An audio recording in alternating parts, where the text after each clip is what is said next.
I'm Amanda, 32, and until last month, I thought my marriage to Brian was perfect. 5 years together, 3 years married, and I never imagined our annual family vacation would reveal the truth. When we arrived at the resort, my in-laws assigned me a separate table for dinner. No one spoke to me. When I asked Brian why, he just shrugged. It's just their way. I smiled and said, perfect. I have my own way too. The next morning changed everything. Before I continue, where are you watching from? Hit like and subscribe to join my journey of self-discovery. Looking back, I should have seen the signs. But when you're in love, you tend to ignore the red flags waving right in front of your face. Brian and I met 6 years ago at my college roommate's wedding. I was the maid of honor, and he was a groomsman. Such a cliché beginning, right? But there was nothing cliché about our connection. Brian stood out from every man I'd ever dated. Intelligent, kind, ambitious, and he looked at me like I was the only person in the room.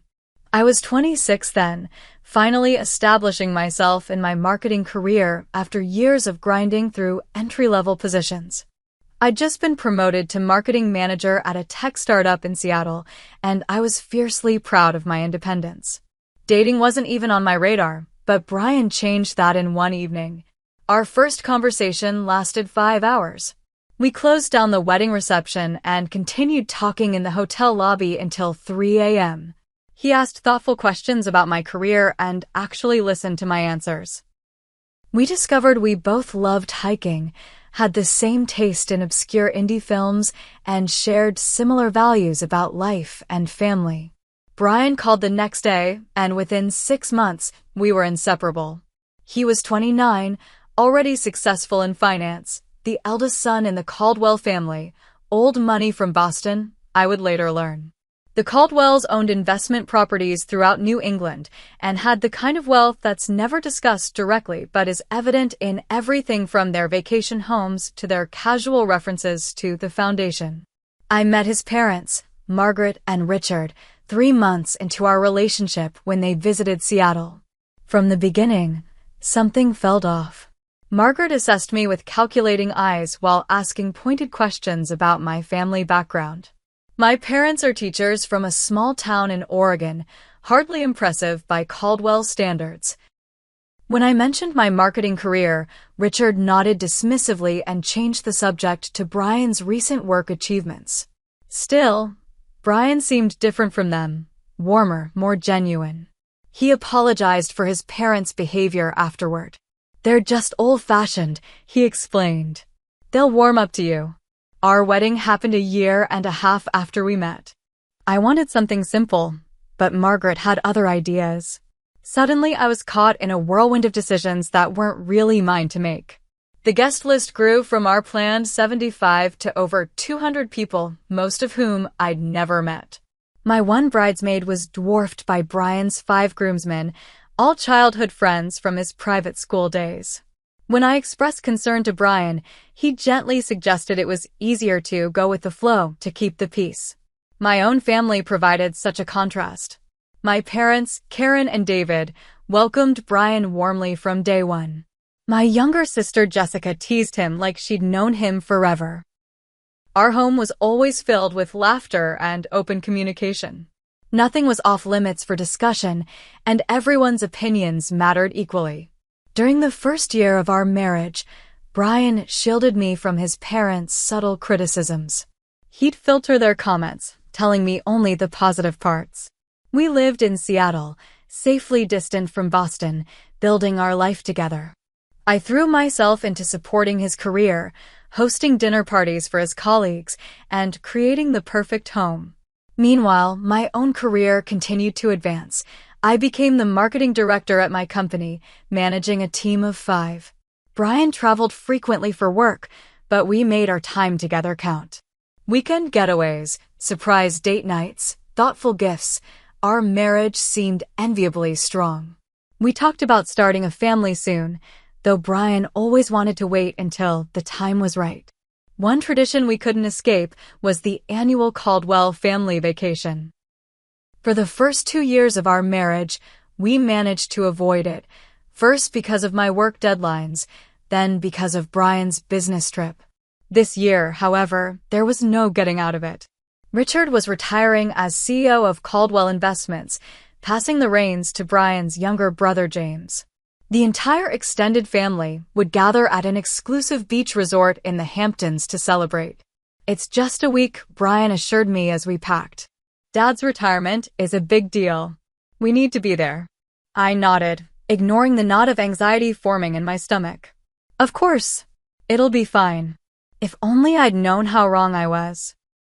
The Hamptons greeted us with perfect early summer weather, sunny, 75 degrees, with a gentle breeze coming off the Atlantic. Our resort, the Ocean View, was everything its 5-star rating promised: manicured grounds, private beach access, and suites larger than our first apartment. As our taxi pulled into the circular driveway, I spotted the rest of the Caldwell family already gathered on the veranda. Margaret, impeccable in white linen, noticed us first. Her smile tightened almost imperceptibly when her gaze landed on me. "Darling," she called to Brian, arms outstretched. She embraced him warmly before turning to me with significantly less enthusiasm. "Amanda, you made it." Richard's greeting was equally tepid, a brief nod in my direction before clapping Brian on the back. "Son, perfect timing. James was just telling us about the Anderson acquisition." Within moments, Brian was absorbed into a business discussion with his father and brother, leaving me standing awkwardly with my luggage. No one offered to help. "Let me show you to your room," said a voice behind me. I turned to find Stephanie, Brian's younger sister. At 30, she was the only Caldwell sibling I'd ever felt comfortable around. "They'll be talking business for hours." As we walked through the lobby, Stephanie filled me in on who was attending: James and his wife Allison, their 2 children, Michael, the youngest brother, and his new fiancée Grace, Aunt Patricia and Uncle George, and cousins Emily and Thomas with their respective spouses. "Quite the family reunion," I commented, trying to sound enthusiastic. Stephanie replied noncommittally. "Fair warning. Mom's been planning this for months. Everything is scheduled down to the minute." Our suite was beautiful. Ocean view, king-sized bed, luxury amenities, but I barely had time to freshen up before Stephanie reminded me that dinner was in 30 minutes. "Don't be late," she warned. "Dad hates tardiness." I changed quickly into a navy blue sundress, applied fresh makeup, and met Brian in the sitting area. He'd been texting with James since we arrived. "Ready?" I asked, adjusting his collar affectionately. "You look beautiful," he said, kissing my cheek. "Let's get this over with." The resort's private dining room was arranged with 2 large tables. As we entered, Margaret waved Brian over to the main table where the family was already seated. I moved to follow, but she stopped me with a raised hand. "Amanda, dear, we've arranged for you to sit at that table," she said, gesturing to a smaller table near the window. "We're rather cramped at this one with all the family catching up." I stared at her, certain I'd misunderstood. The family table had at least 3 empty seats. "I'm sorry." "Space reasons," Richard explained without looking up from his menu. "We need to discuss some private family business matters." I looked at Brian, waiting for him to object. He glanced between his parents and me, hesitation clear on his face. "It's just for tonight," he said quietly. "Dad wants to go over some retirement details." "But your cousin's spouses are at that table," I pointed out, nodding toward Emily's husband and Thomas's wife, both comfortably seated among the family. "They've been in the family longer," Margaret replied smoothly. "They're familiar with the business discussions." We'd been married 3 years. How much longer did I need to be in the family? I forced a laugh, trying to treat it as a misunderstanding. "Surely there's room for one more." I promised not to take up much space. No one laughed with me. An uncomfortable silence fell over the table. "Amanda," Brian murmured, a warning in his tone. Humiliation washed over me. Rather than create a scene, I nodded stiffly and moved to the separate table. Throughout the meal, I picked at my food while watching the animated conversation at the family table. No one came to join me. No one even looked my way. I might as well have been invisible. Later that night, in our suite, I confronted Brian. What was that about? I've never been so embarrassed. He was already loosening his tie, seemingly unbothered. It's not a big deal. Dad wanted to discuss confidential business matters. That Emily's husband is privy to, but I'm not? He works for the company, Amanda. And what about tomorrow? Will I be sitting alone again? Brian sighed, running a hand through his hair. Can we not do this? I'm tired, and it's been a long day. Do what, exactly? Ask why your family treats me like an unwelcome stranger. You're overreacting. It was just seating arrangements. I tried to explain how it felt to be so blatantly excluded, but Brian's responses grew increasingly dismissive. Eventually, he cut me off. Look, my parents have their ways. This week is about Dad's retirement, not about you. Can we please just get through it without drama? His words stung like a slap. I retreated to the bathroom, blinking back tears as I removed my makeup. In the mirror, I barely recognized myself, the confident marketing executive reduced to begging for a seat at the table with her own family. I made a silent promise to myself. Tomorrow would be different. I'd try harder to connect with the Caldwells. Surely this was all a misunderstanding that could be smoothed over with some effort on my part. How naive I was. Morning arrived with golden sunlight streaming through our oceanfront windows. I woke feeling determined. Today would be better. I'd make more effort, be more engaging, find common ground with the Caldwells. I selected a casual but elegant outfit, white capris and a coral blouse that Brian once said brought out the warmth in my complexion. I styled my hair carefully and applied light, natural makeup. Brian seemed pleased as we walked to breakfast together, his hand resting comfortably on the small of my back. My optimism lasted approximately 90 seconds into breakfast. Brian, darling, your father's saved you a seat, Margaret called as we entered the terrace dining area. Once again, the family occupied one large table, and once again, there was a separate smaller table, obviously for me. Before I could protest, Brian squeezed my hand apologetically and joined his family. No discussion. No defense. Just immediate compliance. I stood frozen for a moment, feeling every pair of eyes in the restaurant on me. A server mercifully guided me to my table, bringing coffee without being asked.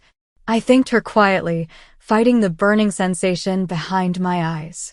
From my isolated position, I watched the Caldwells planning their day. Margaret was distributing printed itineraries, actual printed schedules, while everyone nodded along enthusiastically. The ladies will be shopping in East Hampton this morning, she announced. We have appointments at 3 boutiques, followed by lunch at Le Bernardin. I perked up. Shopping wasn't my favorite activity, but at least it was an opportunity to be included. Margaret continued, Allison, Grace, Patricia, Emily, and I will take the first car at 10. Stephanie, you'll join us, won't you? Stephanie, who had been pushing a strawberry around her plate, looked up. Sure, Mom. Not once did Margaret glance my way or mention my name. The message was crystal clear. This was not an invitation extended to me. As breakfast concluded, Brian stopped by my table briefly.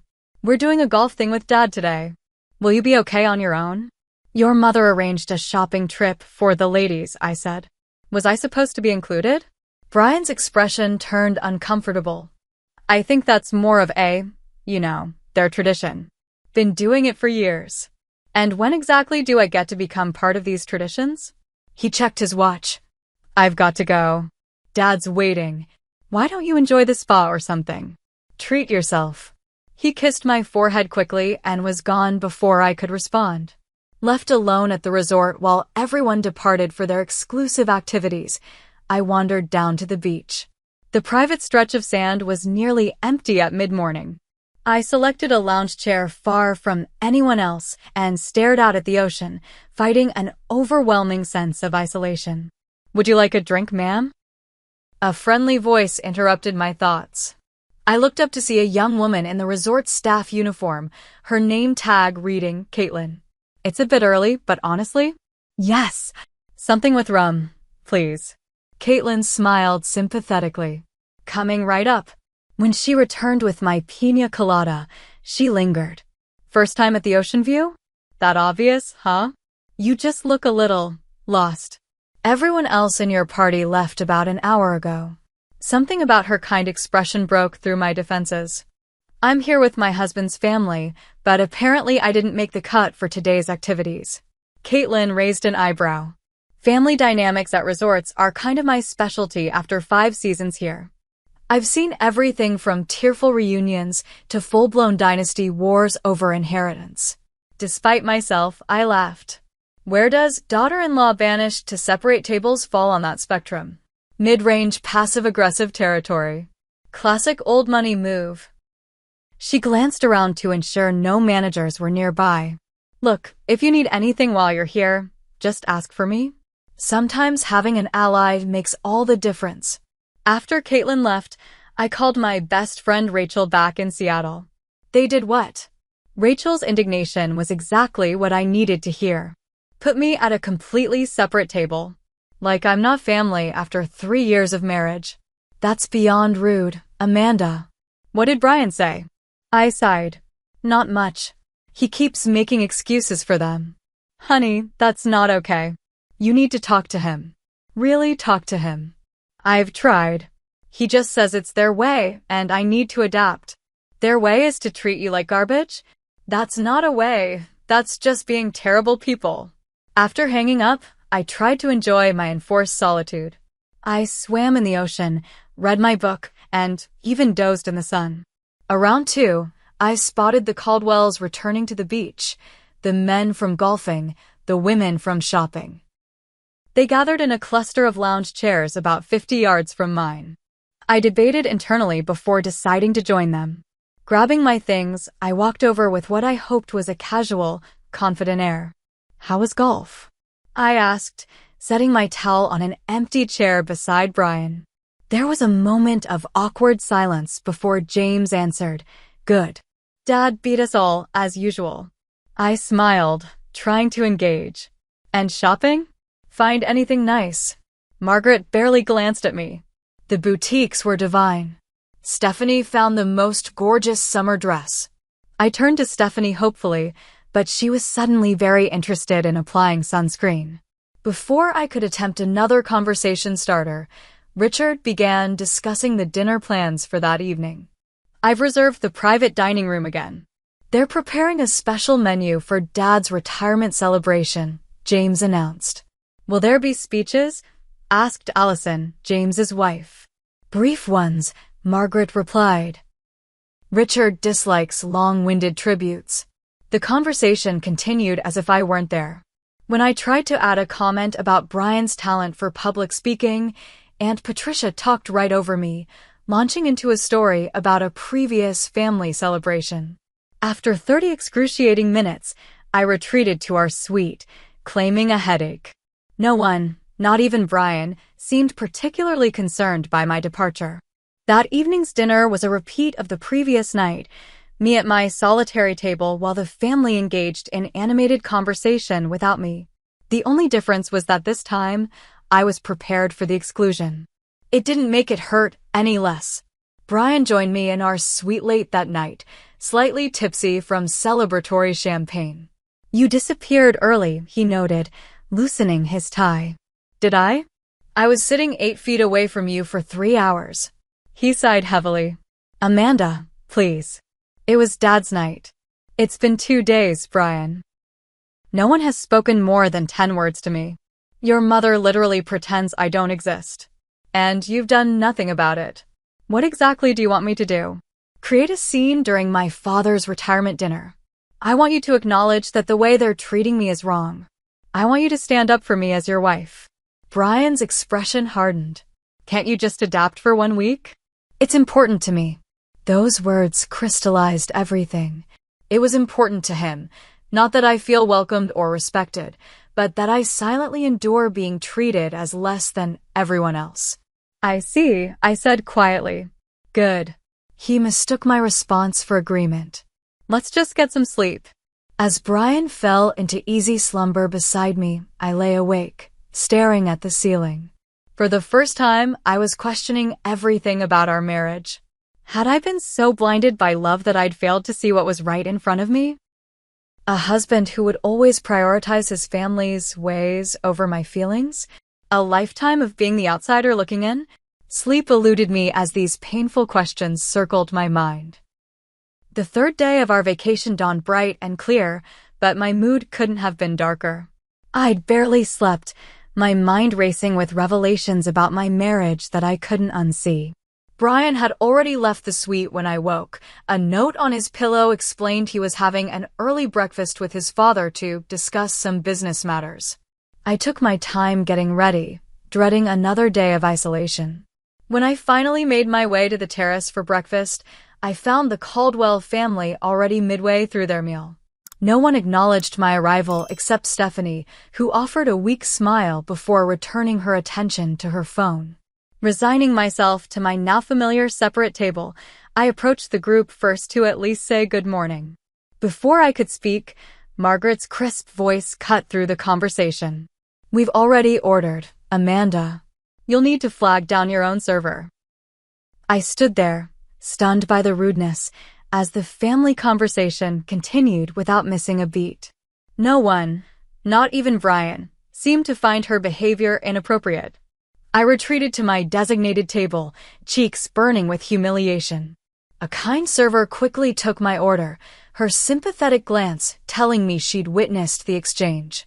As I picked at my eggs and berries, I found myself positioned behind a large decorative plant, partially concealed from the family table, but with a clear audio channel to their conversation.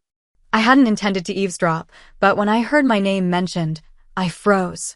I simply don't understand what Brian sees in her, Margaret was saying, her voice low but distinct. No family connections, no significant assets, and that marketing job she's so proud of is hardly impressive. The girl tries too hard, Richard agreed. No natural class. I sat paralyzed, my fork suspended midway to my mouth. How long do we think this will last? Asked an unfamiliar voice. Uncle George, perhaps.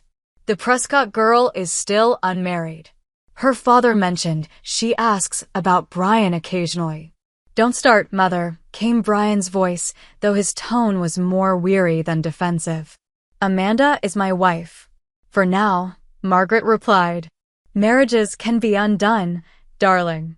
Especially when there are no children involved yet. I notice you've been sensible enough to delay on that front. We're still getting established, Brian replied vaguely.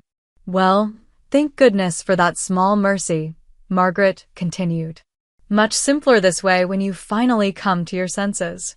The conversation shifted to other topics, but I could no longer hear anything through the rushing sound in my ears. My entire body felt cold despite the warm morning. They were actively discussing the end of my marriage as if it were inevitable, a temporary inconvenience to be managed. And Brian hadn't defended me. Not really. Just a token protest before allowing the conversation to continue. I fled to the nearest restroom, barely making it into a stall before violent sobs overtook me. I couldn't breathe, couldn't think. The pain was physical, as if someone had reached into my chest and squeezed my heart. Are you okay in there? A gentle knock accompanied the concerned question. I recognized Caitlin's voice, but couldn't respond through my tears. I'm coming in, all right? The stall door opened. I'd been too distraught to lock it, and Caitlin knelt beside me. Hey, deep breaths. You're having a panic attack. She helped me focus on my breathing until the worst of it passed. When I could finally speak, the whole story poured out of me. The separate tables, the exclusion from activities, and finally, the devastating conversation I'd overheard. That's beyond cruel, Caitlin said, handing me another tissue. No one deserves to be treated that way. The worst part is that Brian knows. He knows, and he's letting it happen. My phone buzzed with a text from my sister Jessica. Attached was a photo from my parents' anniversary celebration last month. My family gathered around a table, laughing, with Brian and me in the center. Everyone looking genuinely happy to be together. The contrast was stark and painful. My family had welcomed Brian with open arms. They'd made him feel like one of their own from day one. And in return, his family treated me like an unwanted intruder. That evening's dinner was a formal affair celebrating Richard's decades at Caldwell Investments. I'd spent the afternoon alone in our suite, alternating between tears and anger, avoiding everyone. I'd considered feigning illness to skip the dinner entirely, but ultimately decided I wouldn't give them the satisfaction of driving me away. I wore my best dress, a sleek black sheath that had cost a month's salary, and did my makeup impeccably. If I was going to be excluded, I would at least look stunning while it happened. The private dining room had been transformed with elegant decorations. A slideshow of Richard's career achievements played on a screen. Once again, I was directed to my separate table, though this time it had been positioned even further from the family. Midway through the main course, Richard stood to make a speech. He spoke about legacy, family traditions, and the importance of keeping the Caldwell name synonymous with excellence. "I've been blessed with 3 fine sons who understand what it means to be a Caldwell," he said, raising his glass to Brian, James, and Michael. "And I look forward to the next generation carrying on our values." He paused, his gaze sweeping the room before landing briefly on me. Though I would remind everyone that it's not just about having children, it's about having the right kind of children with the right kind of background. Quality over quantity, as we say in investments. The dig was so blatant that even some family members looked uncomfortable. Brian, however, actually chuckled along with his father. I sat there, utterly stunned. It wasn't just exclusion anymore. It was active hostility. After dinner, I confronted Brian in our suite. "Did you hear what your father said?" That was a direct insult to me, to my family. Brian loosened his tie, looking annoyed. "Dad was talking about investment strategy, Amanda.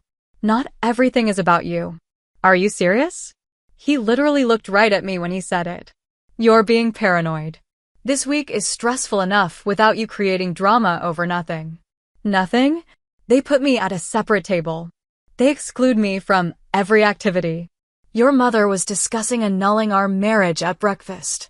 Brian's expression shifted from annoyance to alarm. "You were eavesdropping on my family?" "I wasn't eavesdropping. I was eating breakfast when your mother started talking about replacing me with some Prescott girl." He ran his hands through his hair, frustration evident. "Look, my parents are traditional. They have certain expectations. They'll come around eventually." "It's been 3 years, Brian. When exactly will they come around?" He shrugged helplessly. "It's just their way, Amanda. You need to get used to it." Those words, so casual, so dismissive of my pain, broke something inside me. The man I loved, who had promised to be my partner in all things, was telling me to accept being treated as less than human by his family. I took a deep breath, surprising myself with how calm I suddenly felt.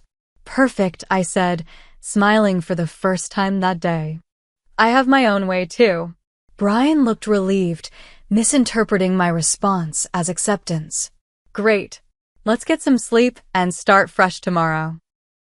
As he readied himself for bed, completely oblivious to the seismic shift that had just occurred within me, I made a silent promise to myself.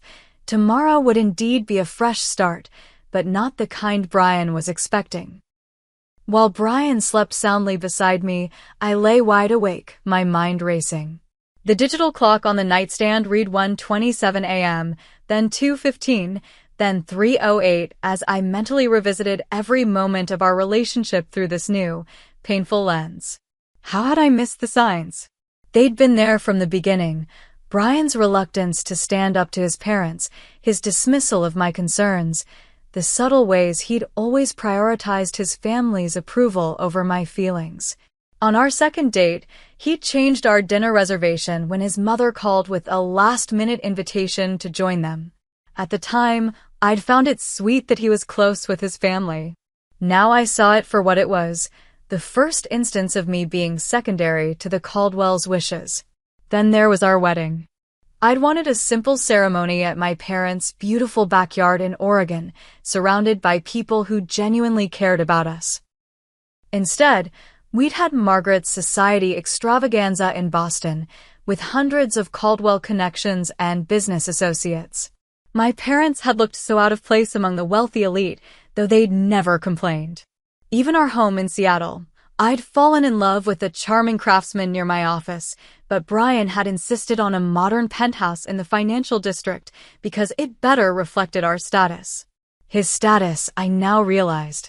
The most telling sign had been our discussions about starting a family. Initially, we'd planned to begin trying after 2 years of marriage. But whenever the topic arose, Brian found reasons to delay. We should be more financially secure. Despite our substantial combined income, we should travel more first. We should wait until his work schedule calmed down. Had he been stalling because his parents didn't approve of me as the mother of their grandchildren? As these realizations washed over me, something unexpected happened. The hurt began to transform into clarity, and with clarity came resolve.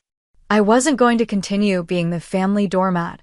I wasn't going to beg for scraps of respect from people who had decided I was unworthy before they even knew me. Most importantly, I wasn't going to remain married to a man who wouldn't stand beside me as an equal partner. I slipped out of bed and moved to the suite's sitting area with my phone. My first call was to my mother. Despite the late hour, she answered on the second ring. "Amanda? Is everything all right?" Hearing her concerned voice broke through my composure, and I found myself crying as I explained the situation. "Oh, sweetheart," she said when I'd finished. "I'm so sorry you're being treated this way. Am I overreacting, Mom? Am I expecting too much? Absolutely not. Family doesn't treat family the way they're treating you. And Brian, well, a husband should never let anyone disrespect his wife, not even his parents." "I don't think I can do this anymore." There was a brief silence before she responded. "Whatever you decide, Dad and I are here for you. You can come home anytime. You know that, right?" Her unconditional support strengthened my resolve. After we hung up, I began formulating a plan. First, I checked flights from New York to Seattle. There was one leaving at 2 p.m. the following day with available seats. I didn't book it yet. There was something I needed to do first. Next, I researched nearby hotels. The Montauk Point Resort was even more exclusive than the Ocean View and had a cancellation for a deluxe suite. The rate was exorbitant, but I didn't care. I made the reservation using my personal credit card, the one Brian didn't have access to. I then opened my banking app and transferred a significant amount from our joint savings to my private account. Not everything, just my fair contribution over the years. We'd need to properly divide assets later, but I wanted financial security for my immediate needs. By 5 a.m., my plan was fully formed. I began packing most of my belongings, leaving out only what I'd need for the morning. As I organized my suitcase, I found the anniversary card Brian had given me just 2 months ago, to my perfect partner and the love of my life. The words rang hollow now. Around 6:30 a.m., I heard Brian stirring. I quickly closed my suitcase and slid it into the closet before slipping into the bathroom to shower. When I emerged, he was checking emails on his phone. "You're up early," he commented, not looking up. "Couldn't sleep." "I'm going to grab coffee." He nodded absently. "I'm golfing with Dad and the guys again today. Mother's arranged some spotting for the ladies. You should join them." I almost laughed at the irony. Now he was suggesting I join activities I hadn't been invited to. "I'll think about it." I made my way to the resort lobby where I found Caitlin just starting her morning shift. "Good morning," she greeted me, then lowered her voice. "You look like a woman on a mission." "I am. I need a favor." 20 minutes later, I'd explained my plan. Caitlin not only agreed to help, but connected me with the resort manager, who was sympathetic once she understood the situation. "We pride ourselves on making all guests feel welcome," he assured me. "What you're requesting is absolutely doable. With the resort staff's assistance, arrangements were made. A discreet bellhop would collect my luggage from the room while the family was at breakfast. Transportation to Montauk Point Resort would be ready whenever I gave the signal. A second room would be booked at the Ocean View under Brian's name alone for tonight, the charges added to our existing bill. I returned to our suite to find Brian dressed for golf, checking his watch impatiently. "I'm heading down to breakfast," he said. "Everyone's probably already there." "I'll join you shortly," I replied, maintaining a neutral expression. "Just need to finish getting ready." After he left, I completed my preparations. I dressed carefully in my most confident outfit, a crimson sheath dress that always made me feel powerful, paired with the pearl earrings my grandmother had given me on my college graduation. I applied my makeup meticulously, taking extra care with my signature red lipstick. Before leaving, I wrote a brief note and left it on Brian's pillow, "Joining you for breakfast. We need to talk." As I walked toward the dining terrace, I felt strangely calm. The anxiety and hurt of the past 3 days had crystallized into absolute certainty. Whatever happened next, I would no longer accept being treated as less than I deserved. At the entrance to the terrace, I paused, took a deep breath, and straightened my shoulders. The Caldwell family was assembled at their usual table, Brian among them. My separate table was set and waiting. Not today. Not ever again. The breakfast terrace fell silent as I walked in.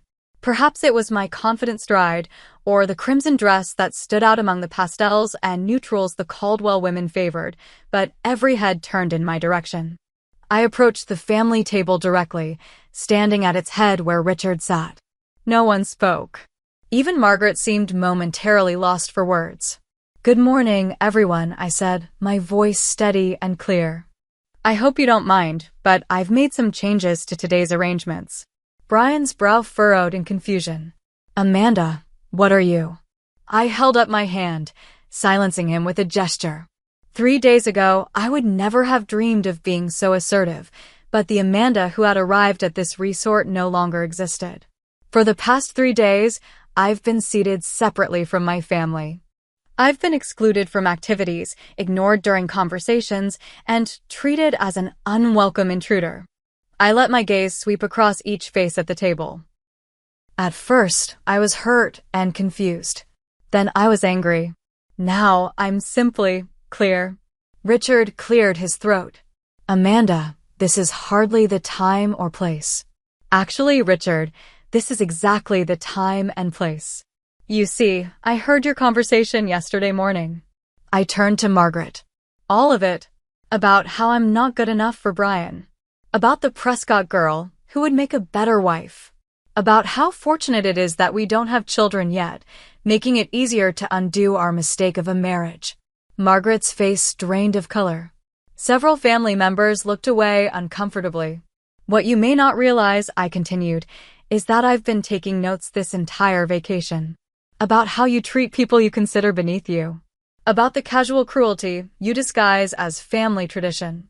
About the way you've raised your sons to believe that loyalty to the Caldwell name trumps basic human decency." I shifted my attention to Brian, who was staring at me with a mixture of shock and embarrassment. "And I've especially been taking notes about my husband, who has watched his wife be humiliated for 3 days and done nothing except tell her to adapt." "Amanda," Brian hissed, "you're making a scene." "No, Brian. For the first time since we arrived, I'm standing up for myself. There's a difference." I reached into my purse and withdrew the resort envelope containing the key to Brian's new room. "I've made some arrangements.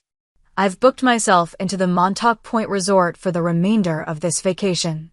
You'll be staying here in a separate room that's been prepared for you." Brian's jaw dropped. "You're leaving?" "I'm choosing myself. Something I should have done the first time your mother put me at a separate table and you didn't object." Margaret found her voice at last. "This is absolutely ridiculous. Brian, control your wife." The phrase "control your wife" ignited something fierce within me. "That's the problem, Margaret. You think wives are possessions to be controlled, not partners to be respected. Brian might agree with you, but I don't. I placed the room key on the table in front of Brian. You have a decision to make. About what kind of man you want to be. About whether your marriage means more to you than your parents' approval. I'll be at Montauk Point until tomorrow afternoon when I fly back to Seattle. You know how to reach me if you decide I'm worth fighting for. The silence around the table was deafening. Some family members looked horrified, others uncomfortable, and a few, Stephanie and, surprisingly, James's wife Allison, seemed almost impressed. Brian finally stood. You can't just walk out on our vacation. On our marriage. I'm not walking out on our marriage, Brian. I'm giving it one last chance. But I need you to prove that we actually have one, a partnership of equals, not a convenient arrangement where I'm expected to silently accept disrespect. I turned to leave, then paused, facing the family one final time. Oh, and Richard? Congratulations on your retirement. I hope the legacy you're so proud of is worth the damage you've done to your son's happiness. With that, I walked out of the terrace with my head held high. In the lobby, Caitlin gave me a subtle thumbs up as a resort attendant approached to inform me my car was waiting. My luggage had already been loaded into the sleek black SUV that would take me to Montauk Point. As we pulled away from the ocean view, I caught a glimpse of Brian running onto the driveway, looking panicked. For a moment, my resolve wavered, the urge to run back to him, to fix things, to make peace at any cost, was almost overwhelming. But then I remembered Margaret's cold voice, "Control your wife." I remembered Richard's pointed comments about the right kind of background. Most of all, I remembered Brian's casual dismissal, "It's just their way." I didn't look back again as the car pulled onto the main road. The 20-minute drive to Montauk Point gave me time to process what I'd just done. Had I overreacted? Burned bridges that could never be rebuilt? Possibly. But for the first time in days, maybe even years, I felt like myself again. Not Brian Caldwell's wife, not the outsider struggling to please impossible in-laws, just Amanda, strong, independent, and unwilling to accept less than she deserved. Montauk Point Resort was even more beautiful than the ocean view, with a more relaxed, less stuffy atmosphere. My suite overlooked the Atlantic, with a private balcony and a bottle of champagne waiting on ice. The note attached read simply, "Compliments of the management. Here's to new beginnings." I spent the day practicing radical self-care. I booked a massage at the spa, had lunch on my balcony, and walked along the private beach, phone turned off to avoid the barrage of calls and texts I knew would be coming from Brian. By sunset, I felt centered enough to turn my phone back on.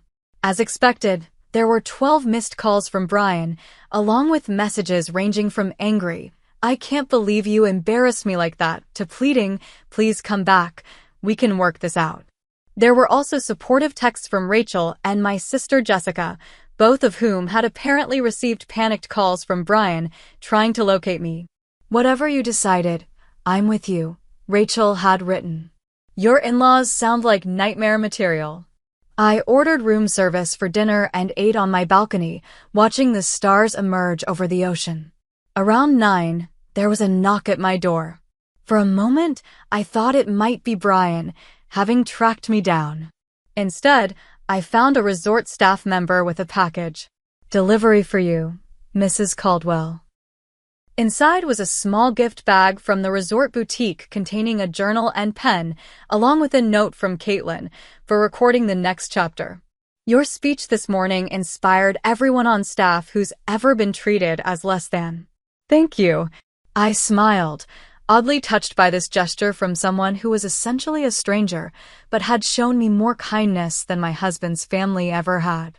I slept deeply that night, without dreams, waking to sunshine and the sound of waves.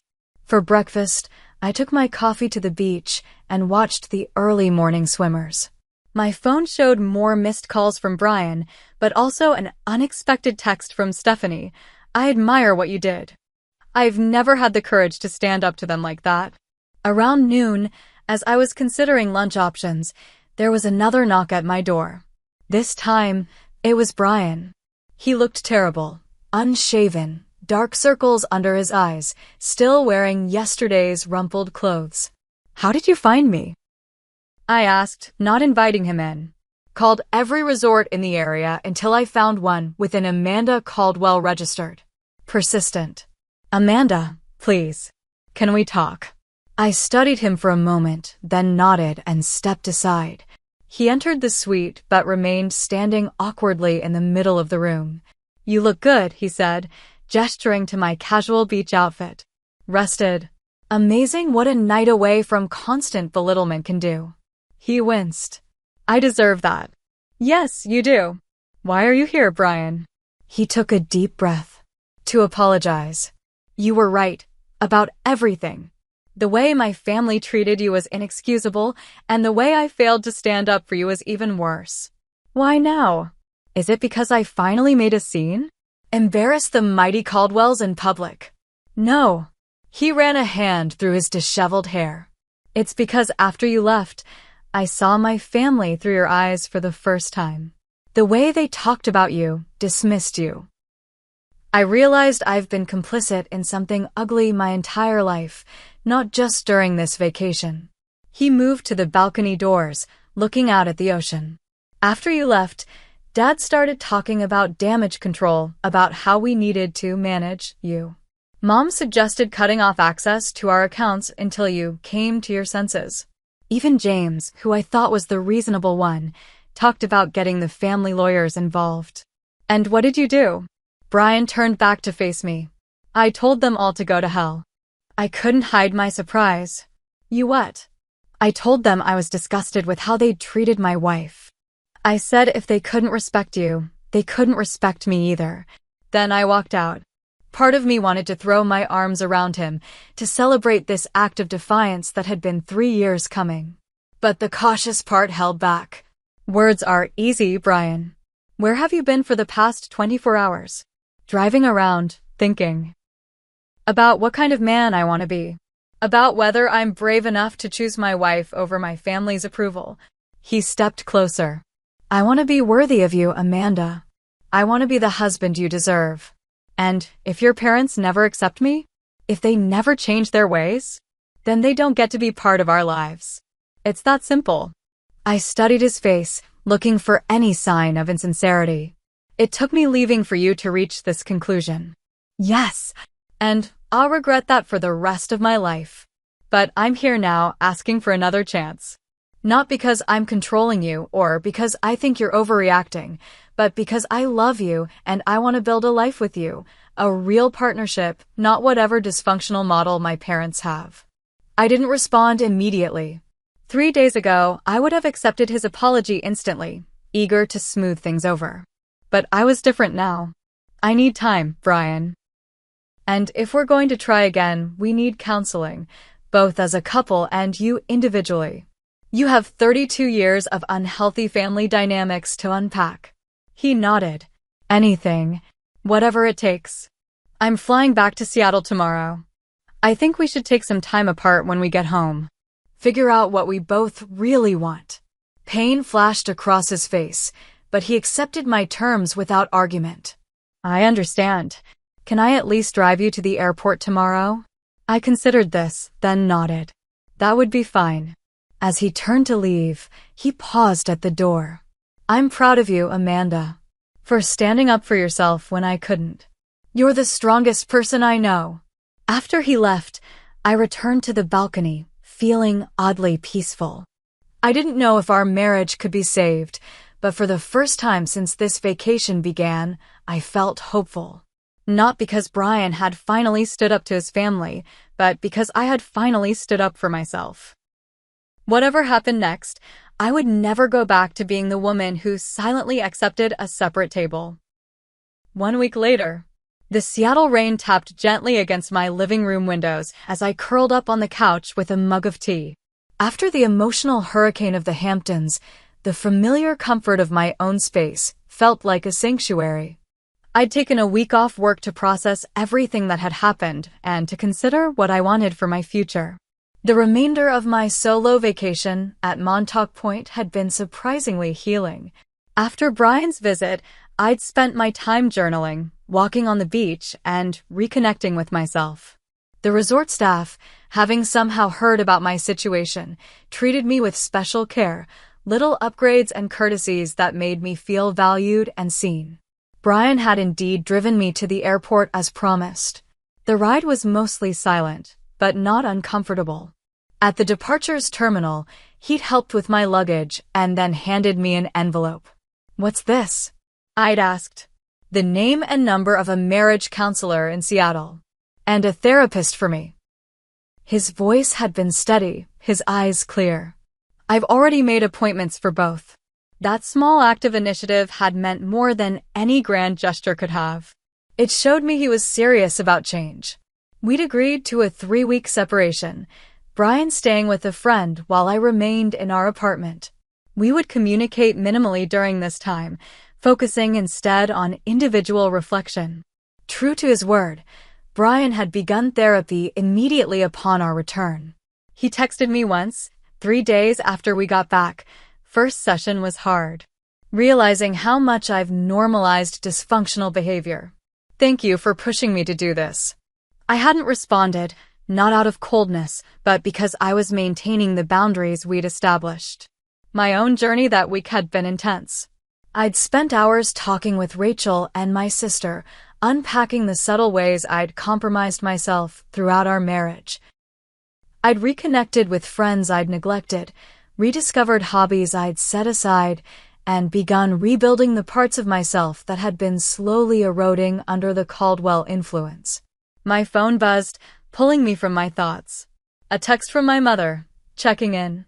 "How are you feeling today?" I smiled, typing back, "Better. Clearer. Taking it day by day." She responded almost immediately. "That's my girl. Dad and I are here whenever you need us." Their unconditional support had been my lifeline. The day after I returned from New York, they'd driven 3 hours from Oregon just to have dinner with me. No questions asked, no pressure applied, just love and presence. The contrast with the Caldwells couldn't have been starker. Margaret had called exactly once, leaving a voicemail so stiffly formal it bordered on parody. "Amanda, this is Margaret Caldwell.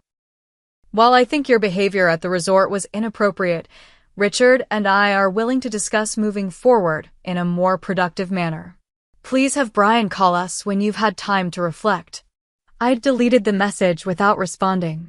The most surprising post-vacation contact had come from Stephanie. She'd emailed a long, heartfelt message about growing up in the Caldwell household, how she'd always felt suffocated by their expectations, and how watching me stand up to them had inspired her to make changes in her own life. "I've started therapy too," she'd written. "I want to break the cycle before I have children of my own." We'd exchanged several messages since, forming a genuine connection for the first time. She'd even suggested meeting for coffee, independent of Brian or the rest of the family. As for Brian and me, we had our first marriage counseling session scheduled for tomorrow. I was nervous but determined to be honest about what I needed, what I deserved, in our relationship. The doorbell rang, startling me from my reflections. I wasn't expecting anyone. Through the peephole, I saw Brian, looking uncertain, a small package in his hands. I opened the door but didn't invite him in. We'd agreed on 3 weeks of separation, and it had only been 1. "I know we said limited contact," he began, "but I found this while packing some things at my friend's place. It seemed important to give it to you now." He handed me the package, neatly wrapped in simple brown paper. Inside was a leather-bound journal, the kind I'd admired once in a bookstore window, but had deemed too expensive to justify. "Open it," he encouraged softly. I did. On the first page, he'd written, "For recording our new beginning, if you decide to give us that chance. Either way, your story deserves to be told." The gesture touched me deeply, not because it was grand or expensive, but because it acknowledged my agency in deciding our future. The old Brian would have assumed reconciliation was inevitable.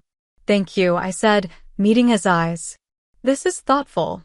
"I've been doing a lot of thinking," he said, maintaining a respectful distance. "About what you said at the resort." about choices and the kind of man I want to be. And I called my parents yesterday. Told them if they ever want to be part of our lives, if there continues to be an R, they need to acknowledge how they treated you and make genuine amends. Not just empty apologies. I raised an eyebrow, genuinely surprised. How did that go over? A wry smile crossed his face. About as well as you'd expect. Dad hung up on me. Mom called back an hour later to tell me I was throwing away my heritage for. He hesitated. For what? For that marketing girl with no pedigree. Her words, not mine. I winced, though the insult had lost much of its sting. And what did you say? I said that marketing girl has more integrity, intelligence, and genuine class than the entire Caldwell family combined. Then I hung up on her. Despite everything, I found myself fighting a smile. Sounds like therapy is already having an effect. It's helping me see things clearly for the first time. He took a deep breath. I don't expect this one conversation to fix everything between us. I know we have a long road ahead if you even want to travel it with me. But I wanted you to know I meant what I said at Montauk. You're my priority, not them. He turned to leave, then paused. Oh, and Thanksgiving plans are officially changed. If we're still together by then, I thought maybe we could go to your parents instead? I've always loved their Thanksgiving. After he left, I returned to the couch, the journal in my hands. I wasn't ready to forgive everything, not yet. But for the first time since the vacation, I felt a glimmer of hope that perhaps our marriage could be rebuilt, not as it was before, but as something stronger, more equal, more authentic. 3 months later. Are you sure about this? Brian asked, adjusting his tie nervously in our bathroom mirror. We could still cancel. I smoothed down my dress, checking my reflection one final time. They're your parents, Brian. We can't avoid them forever if we're going to make this work. He nodded, though anxiety still lined his face. I just don't want you to be hurt again. I'm not the same person they could hurt so easily, I reminded him. And you're not the same person who would let them. The past 3 months had been transformative for us both. Weekly counseling sessions had helped us communicate more effectively and identify unhealthy patterns in our relationship. Brian's individual therapy had been even more impactful, helping him recognize and challenge the dysfunctional family dynamics he'd normalized his entire life. We'd moved gradually from separation to cautious reconciliation. First with daytime meetings, coffee, walks in the park, carefully neutral settings where we could talk honestly. Then dinner dates where we rediscovered the connection that had drawn us together initially. Finally, a month ago, Brian had moved back into our apartment, now very much our space with equal input on every decision.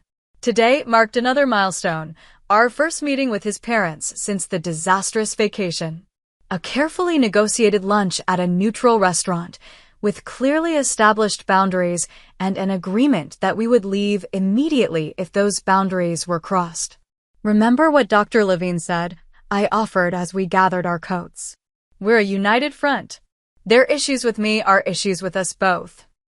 He took my hand, squeezing it gently. United front.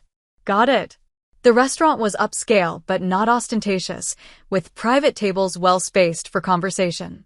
We'd arrived early intentionally, securing the psychological advantage of already being seated when his parents arrived. Margaret and Richard entered precisely on time, his father's expression unreadable, his mother's mouth set in a tight line. Introductions were awkward but civil. No hugs, just formal handshakes. You're looking well, Amanda, Margaret offered stiffly as we settled into our seats. Thank you. How was your flight from Boston? Small talk carried us through the appetizers, neutral topics like weather and Richard's adjustment to retirement. The real test came with the main course. So, Richard began, setting down his fork deliberately. Brian tells us you've been seeing a marriage counselor. His tone suggested he found the concept distasteful, but I refused to be baited. Yes, it's been very helpful for both of us. In our day, couples worked things out privately, Margaret commented. Family matters stayed within the family. Brian cleared his throat. Actually, that's part of what we wanted to discuss today. The definition of family and who's included in it. I watched his parents exchange glances. This was the new Brian. Direct, unafraid of confrontation when necessary. Amanda is my family now, he continued. My primary family. And if you want to be part of our lives, you need to accept that reality. Richard's face darkened. Now listen here. No, Dad. You listen. For once. Brian's voice remained calm but firm. What happened on that vacation was inexcusable. The way you treated my wife was cruel and deliberate. We're not here to pretend it didn't happen or to sweep it under the rug. Margaret's lips thinned further. I think cruel is a bit dramatic.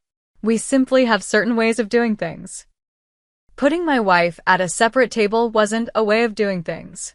It was a calculated attempt to make her feel unwelcome. Brian looked directly at his mother. And discussing how to end our marriage over breakfast wasn't traditional. It was manipulative and disrespectful. An uncomfortable silence fell over the table. Finally, Richard spoke. What exactly do you want from us? I decided to answer this one. Respect. Not approval, not enthusiasm, just basic respect. The kind you'd show to any human being, regardless of their background or pedigree. And if we find that difficult? Margaret asked, her voice carefully controlled. Then we won't be seeing much of each other. Brian replied simply. Our future, including any potential grandchildren, will not include people who can't treat both of us with dignity. The mention of grandchildren hit a nerve. Margaret's composure faltered slightly. You'd keep our grandchildren from us? We'd protect our children from toxic relationships, I corrected. Just as we're protecting ourselves now. The remainder of the lunch was tense but productive. No miraculous transformation occurred. The Caldwells didn't suddenly become warm and welcoming. But a new understanding was established. Clear boundaries were set. And for the first time, Brian and I functioned as true partners in navigating his difficult family. As we left the restaurant, Brian exhaled deeply. That was a start. I finished for him. Just a start. He nodded, taking my hand as we walked to our car. Thank you for being willing to try. That's what partners do. 1 year later, Christmas Eve found us in our Seattle home, surrounded by twinkling lights and the scent of pine from our modestly sized tree. We'd opted out of the Caldwell family Christmas at their Boston estate, choosing instead to host my parents and sister for an intimate celebration. The past year had brought remarkable changes. Our marriage, nearly shattered by that fateful vacation, had been rebuilt on a stronger foundation of mutual respect and clear communication. Brian had continued his therapy, working through decades of unhealthy family conditioning. I had reclaimed parts of myself that had been slowly eroding, my confidence, my career ambitions, my independence within our partnership. His relationship with his parents remained complicated, but had improved incrementally. Small steps, a birthday call that didn't end in argument, a brief visit where Margaret managed to make it through an entire dinner without a backhanded compliment. Not warmth, certainly not the easy love I shared with my family, but a careful, evolving respect. More significant was Brian's transformation. He declined a promotion at his father's company, choosing instead to join a smaller firm whose values better aligned with his own. He'd established friendships independent of his family connections. Most importantly, he'd developed the courage to live authentically rather than according to the Caldwell blueprint. Penny for your thoughts, Brian said, handing me a mug of hot chocolate as he joined me on the couch. I smiled, accepting the drink, just reflecting on how much has changed since last Christmas. When I nearly lost the best thing that ever happened to me, he tucked a strand of hair behind my ear affectionately. When we both learned what we're really made of, I corrected. My parents and Jessica had gone to bed hours ago, tired from their travel. In the peaceful quiet of our living room, with only the Christmas lights illuminating our faces, Brian took my hand. I have something for you. An early Christmas present. He handed me a small, wrapped package. Inside was a delicate silver bracelet with a single charm, a small table. I looked at him questioningly. To remind us both, he explained, that you'll never sit at a separate table again. That we build our own table, together, where everyone is welcome and valued. Tears pricked my eyes as I fastened the bracelet around my wrist. It's perfect. I was thinking, he continued, a hint of nervousness in his voice. Maybe it's time to discuss expanding our table. If you're ready. My heart quickened. We'd put family planning discussions on hold during our reconciliation process. You mean? He nodded. I think we'd make pretty amazing parents, don't you? Especially now that we know what kind of family we want to create. As the clock ticked closer to midnight, we talked about our hopes for the future, a future that would include children who would never know what it felt like to be excluded, to be deemed less than. Children who would grow up understanding that respect wasn't something to be earned through pedigree or achievement, but a fundamental right belonging to every human being. The journey that began with that painful vacation had led us here, not to a perfect ending, but to a wiser beginning. I had learned that standing up for yourself isn't selfish, it's necessary. That true love requires not just affection, but courage. That sometimes, walking away is the only way to find your way back to yourself. Most importantly, I'd learned that I would never again accept a separate table, in my marriage, in my family, or in my life. Have you ever had to stand up to difficult in-laws or family members? I'd love to hear your stories in the comments below. Remember to like this video if it resonated with you, subscribe for more stories of personal growth and resilience, and share with someone who might need to hear that it's okay to choose themselves. Thank you for joining me on this journey, and remember, you deserve a seat at the table, always. I'm Morgan, 32, a graphic designer who's always felt like the family outsider despite my success. Our annual vacation to Myrtle Beach was supposed to be different this year. I'd helped plan everything, taking time off from important projects to prioritize family. But when we arrived, I discovered they hadn't booked a room for me. What happened next changed our family dynamic forever. Before I tell you what happened, let me know where you're watching from, and don't forget to subscribe if you want more stories about standing up for yourself when family takes you for granted. Growing up with my parents, Barbara and Thomas, I always felt like they favored my sister Caitlin. It wasn't something they'd admit, but the evidence was there in 1,000 little moments. While I built a successful design career working with major clients across the country, Caitlin chose what my parents called a traditional path, marrying her college sweetheart Derek and giving them their only grandchild, my niece Lily, now 6 years old. Your sister gave us a family, my mother once said during a holiday gathering, not realizing how those words cut through me like a knife. As if my accomplishments somehow counted less because I hadn't produced offspring. My therapist Jillian had been working with me for months on establishing better communication with my family. They may not even realize how their words affect you, she suggested during our last session before the vacation. This trip could be an opportunity to create new patterns of interaction. I wanted to believe her. I'd thrown myself into planning this vacation with an enthusiasm that surprised even me. I researched the best restaurants in Myrtle Beach, created a shared document with activity options for everyone, and even contacted the resort 3 times to ensure everything would be perfect.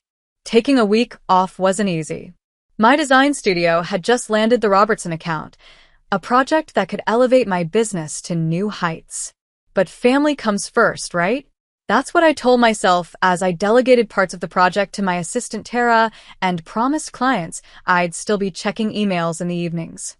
Our airport reunion seemed to validate my optimism. My mother hugged me tightly at the arrival gate, her familiar perfume enveloping me.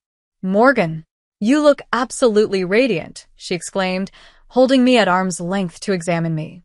My father, never one for emotional displays, gave me an awkward but affectionate pat on the shoulder. Caitlin arrived with Derek and Lily 30 minutes later on a different flight. My niece ran toward me with open arms. Aunt Morgan, did you bring me something from New York? Her innocent excitement made my heart swell. Maybe, I teased. already anticipating her reaction to the art supplies I'd carefully selected based on her budding interest in drawing, something we shared. That first dinner together at an oceanfront restaurant felt magical. The sunset painted the sky in brilliant oranges and pinks as we shared appetizers and caught up on each other's lives. My father, usually reserved, laughed openly at my stories about difficult clients. My mother asked thoughtful questions about my recent projects. Even Caitlin seemed genuinely interested when I mentioned the possibility of expanding my studio. After dinner, I distributed the gifts I'd brought. A handcrafted leather wallet for my father, a silk scarf from a local artisan for my mother, art supplies for Lily, and tickets to a jazz concert for Derek, who is a music enthusiast. For Caitlin, I'd found a rare first edition of her favorite childhood book, a treasure I'd spent months tracking down. "Morgan, this is incredible," she whispered, running her fingers over the embossed cover. For a moment, I glimpsed the sister I'd been close to before adult responsibilities and geographic distance had created a chasm between us. Back at our rental car, we discussed plans for the week ahead. Beach days, a dolphin-watching cruise I'd booked, the Brook Green Gardens I'd suggested for my mother's love of sculpture. Everyone seemed excited about the itinerary I'd helped create. That night in my hotel room, I called Jillian to share my optimism. "It feels different this time," I told her. "Like they're finally seeing me." "That's wonderful, Morgan. Remember to stay present and enjoy these moments without expecting perfection," she cautioned. I fell asleep with a sense of hope I hadn't felt around my family in years. Maybe this vacation would be the turning point where old wounds could begin to heal. Maybe I would finally feel like an equal member of this family rather than an afterthought. Tomorrow would be the official start of our beach vacation, and I couldn't wait to create new memories together. As I drifted off to sleep, I imagined conversations where my parents would express pride in my accomplishments, moments of genuine connection with my sister, and the foundation of a healthier family dynamic going forward. For once, I allowed myself to believe that the constant struggle for acceptance might finally be over. The resort took my breath away as our 2 rental cars pulled into the circular driveway. Palm trees swayed in the gentle ocean breeze, and the massive glass entrance reflected the cloudless blue sky. A doorman in a crisp uniform greeted us warmly, directing bellhops to collect our luggage. The lobby featured soaring ceilings with crystal chandeliers and marble floors that gleamed under the natural light streaming through floor-to-ceiling windows. A massive floral arrangement dominated the center of the space, its scent mingling with the faint smell of the ocean.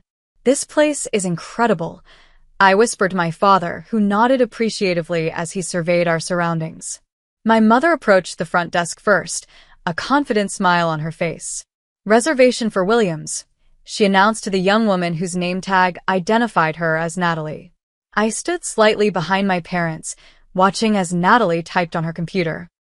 Something in her expression changed subtly, a flicker of confusion, maybe discomfort.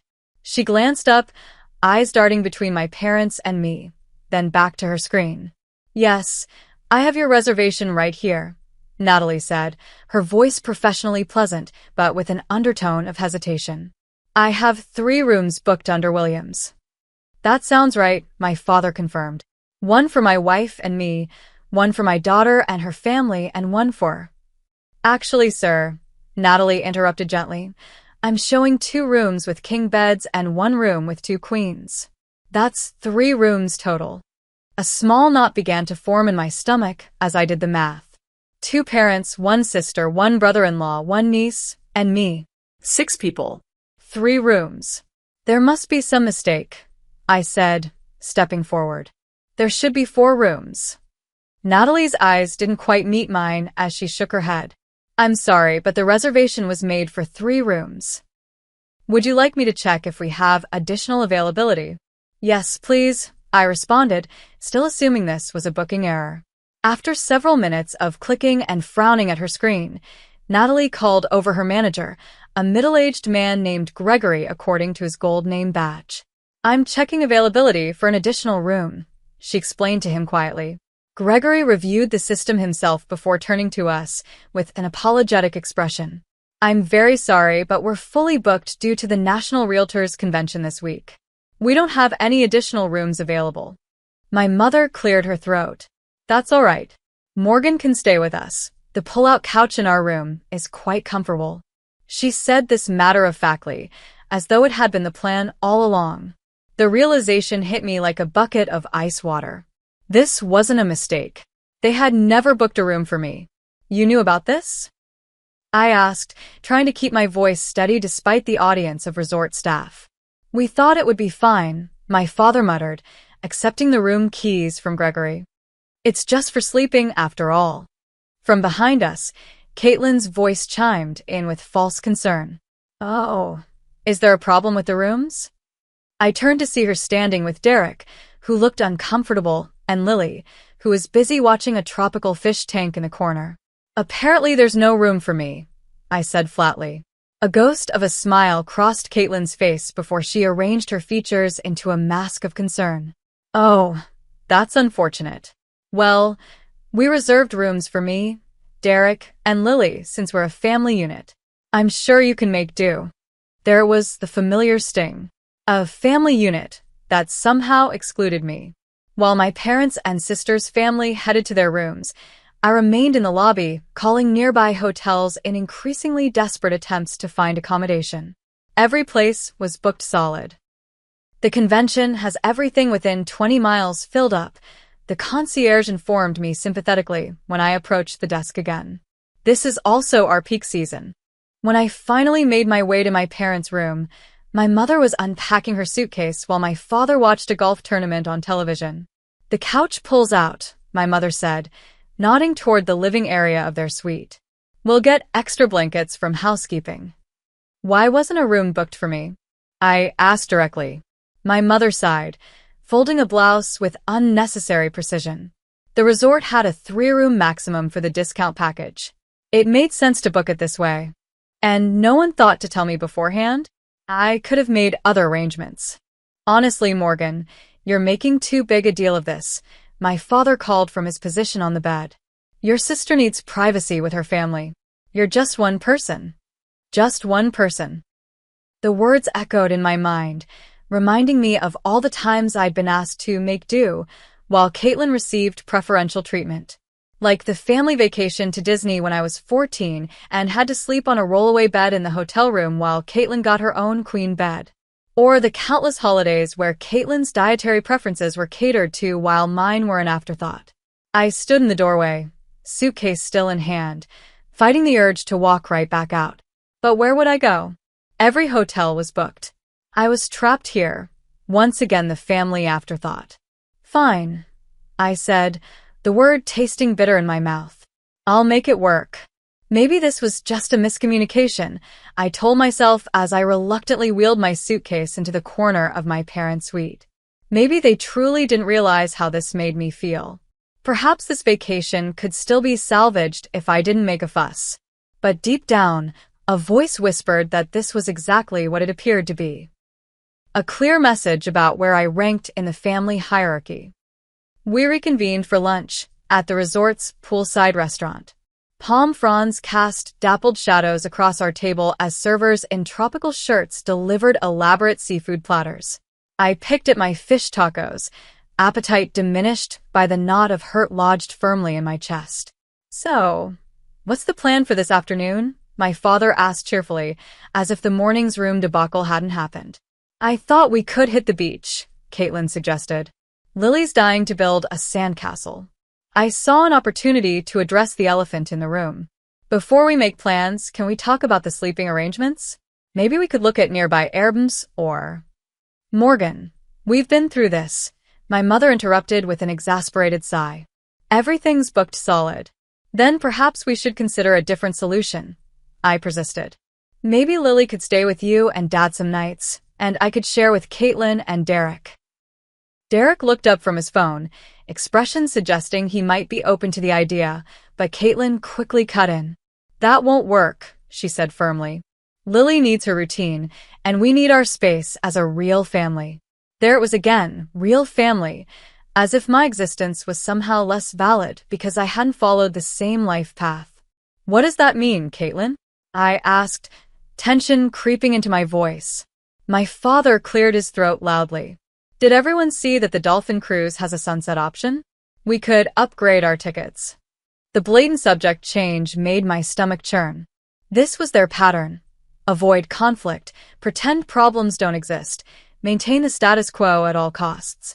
Lily, innocent to the undercurrents of adult tension, tugged at my sleeve. Aunt Morgan, where are you going to sleep? Are you having a sleepover in Grandma's room? Before I could answer, Caitlin jumped in. Aunt Morgan can sleep anywhere, sweetie. She doesn't need special arrangements like the rest of us. The dismissive tone hit like a slap. I excused myself to the restroom, needing a moment alone to collect myself. In the elegant marble bathroom, I splashed cold water on my face and stared at my reflection. Memories surfaced unbidden, creating a mosaic of lifelong patterns. Caitlin getting new clothes while I receive her hand-me-downs despite our family's comfortable financial situation. My parents attending every one of Caitlin's mediocre piano recitals, but missing my design school graduation because it conflicted with their anniversary trip, a trip they could have easily rescheduled. Even my relationship with Jason, my college boyfriend of 3 years, had suffered from my family issues.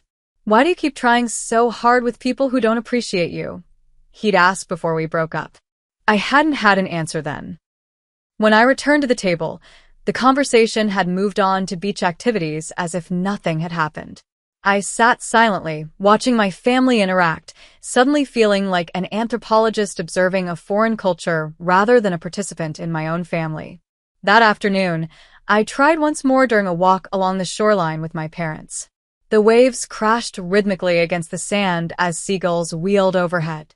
I need you to understand that the room situation makes me feel unvalued, I said carefully, using the communication techniques Jillian had taught me. When accommodations are made for everyone except me, it sends a message about my importance in this family. My mother looped her arm through my father's, creating a physical alliance. You've always been so sensitive, Morgan. Not everything is a personal slight. This isn't about sensitivity. It's about basic consideration. My father sighed heavily. Your sister has a child to think about. When you have a family of your own someday, you'll understand priorities change. I am family, I said quietly. Right now. As I am. They exchanged glances I couldn't quite interpret before my mother patted my arm condescendingly. Of course you are, dear. Now, shall we head back? I want to change before dinner. Later, while collecting a beach towel from the pool area, I overheard Caitlin's voice from behind a row of cabanas. Morgan's making such a production over sleeping arrangements, she was saying to Derek. It's so typical, always needs to be the center of attention. Maybe if she'd settled down instead of chasing her big city dreams, she'd have someone to book rooms with too. Derek's response was too low to hear, but it didn't matter. The damage was done.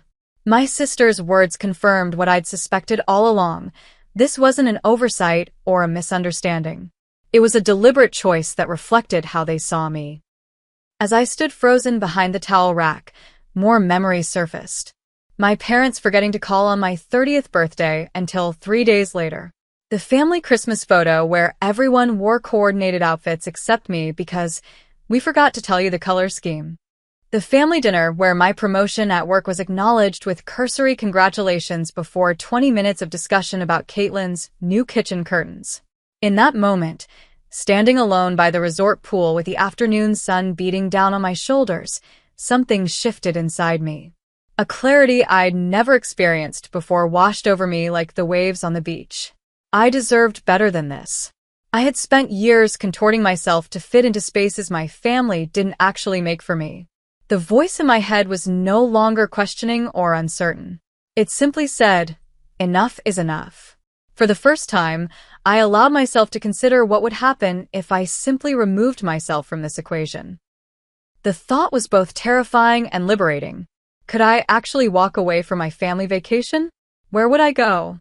What would they think? But then a more important question surfaced. Did their opinions matter more than my self-respect? The upscale seafood restaurant my father had chosen for dinner featured floor-to-ceiling windows overlooking the Atlantic. Chandeliers made from artistic driftwood cast a warm glow over white tablecloths as a pianist played soft jazz in the corner.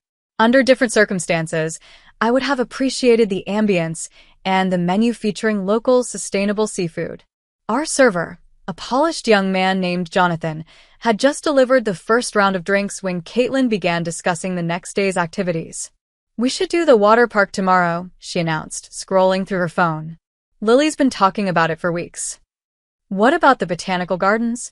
I suggested, remembering my mother's interest. Mom mentioned wanting to see the sculpture exhibition. Caitlin didn't even look up from her phone. "That sounds boring for Lily. We need to prioritize activities that everyone will enjoy." "By everyone, you mean Lily," I pointed out. "Well, she is the only child here," my mother said, as if that settled the matter. I took a slow sip of my wine. I researched family-friendly activities that would appeal to all ages. The gardens have a children's area with a butterfly pavilion. "Water park," Lily chimed in, coloring on her children's menu. My father chuckled. "The majority has spoken." 3 out of 6 isn't a majority," I said quietly. Caitlin rolled her eyes. "Here we go with the math lesson. Morgan, not everything has to be perfectly fair all the time."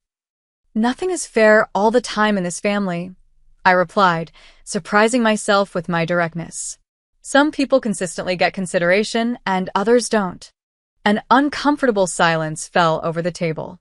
Derek suddenly became very interested in the wine list, while my parents exchanged worried glances. "If you're still upset about the sleeping arrangements," my mother began. "This isn't just about the sleeping arrangements," I interrupted. "It's about a pattern of behavior that's existed my entire life." Caitlin scoffed. "What pattern?" "The pattern of you always feeling sorry for yourself." "Caitlin," Derek cautioned quietly.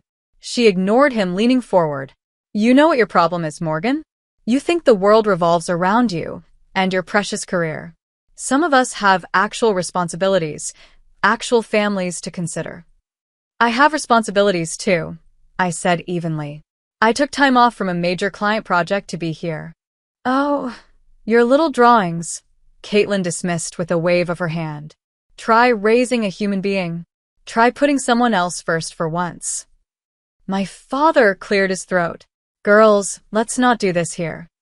But something had broken loose inside me, a dam of words and feelings I'd held back for decades. "I put others first constantly," I said, my voice steady despite the emotion churning inside.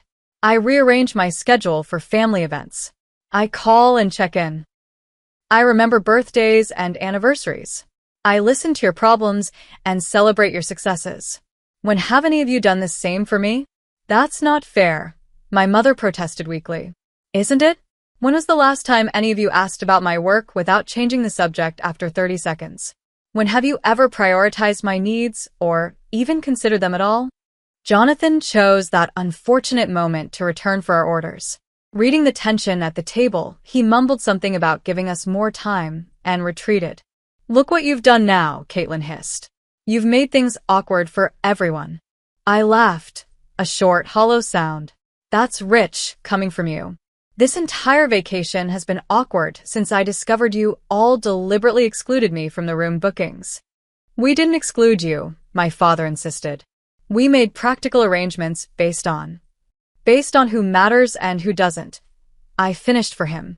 Caitlin threw her napkin on the table. "Oh, please.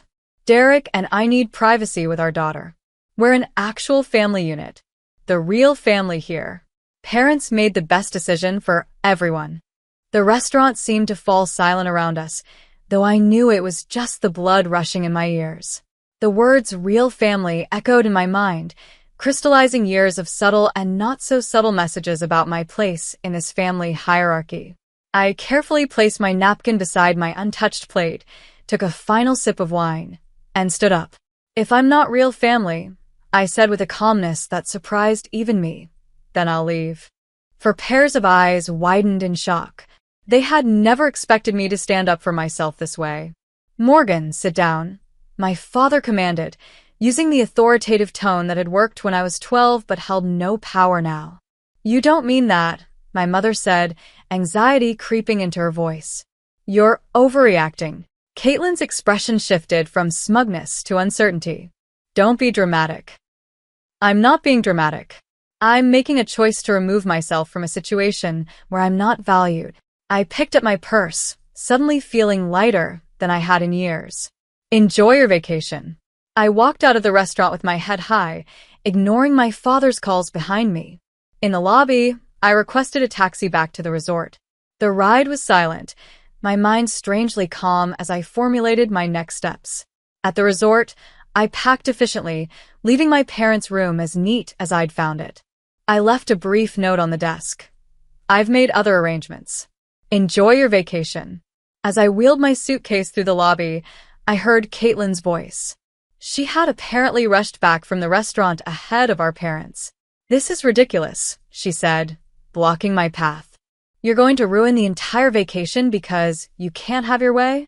I'm choosing not to stay where I'm not wanted. I replied evenly. Where will you even go?